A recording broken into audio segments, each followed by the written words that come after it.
আর কয়েকদিন পরেই জিলহজ মাস শুরু হতে যাচ্ছে। আমরা কোরআন এবং হাদিসের আলোকে 11টি আমলের কথা বলতে পারি। এই 11টি আমল এই দশকের জন্য খাস স্পেশাল।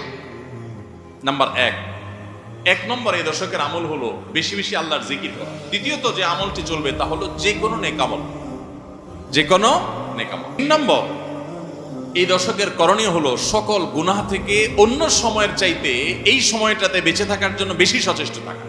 4 নম্বর আমল হলো যাদেরকে আল্লাহ তাআলা সামর্থ্য দিয়েছেন তারা হজ করবেন। 5 নম্বর আমল হলো যাদেরকে আল্লাহ সামর্থ্য দিয়েছেন তারা এই দশকে কোরবানি করবেন।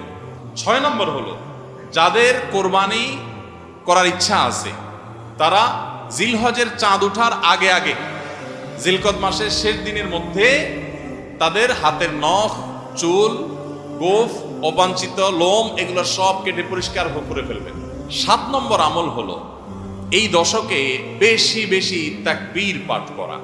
8 নম্বর আমল হলো এই তাকবীর তাহমিদ তাহলিলটাই বিশেষভাবে পড়া। 9 নম্বর আমল হলো জিলহজের 1 তারিখ থেকে 9 তারিখ পর্যন্ত এই 9 দিনই নফল রোজা রাখা। 10 নম্বর আমল হলো স্পেশালি বিশেষভাবে আরাফার দিনে অর্থাৎ জিলহজের 9 তারিখে রোজা রাখা। 11 নম্বর আমল হলো ঈদুল আজহার সমস্ত সুন্নাতগুলো আমল করা। সবাই চেষ্টা করবো তো ইনশাআল্লাহ। আল্লাহ তাআলা আমাদের সবাইকে আমলের তৌফিক দান করুন। জাযাকুমুল্লাহ খাইর।